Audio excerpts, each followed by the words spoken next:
ఉమ్మడి జిల్లా ప్రాంతీయ సమన్వయకారిగా నేను ఆర్షు రాఠోడ్ గోపిచంద్ మాట్లాడుతున్నా. యాక్చువల్గా ఈ పాఠశాల 2022లో మునుగోడు ఎలక్షన్స్ అప్పుడు మాజీ సీఎం కేసీఆర్ గారు ప్రతి జిల్లాకు ఒక పాఠశాలను ప్రారంభించారు.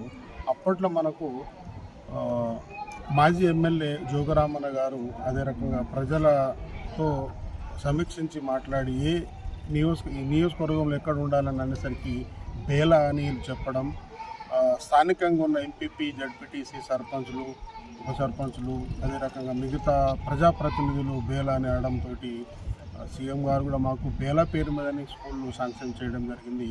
స్టార్టింగ్లో మేము ఇక్కడ వచ్చి ప్రైవేట్ బిల్డింగ్ అద్దె భవనం కోసం చూడడం జరిగింది, కానీ ఇక్కడ అద్దె భవనం అంత పెద్ద బిల్డింగ్ లేకపోవడంతో మేము ఆదిలాబాద్ పట్టణంలో బేలా పాఠశాలలో 5, 6, 7, 22, 23లో ఈ పాఠశాల ప్రారంభించాం. దాని తర్వాత ఇక్కడున్న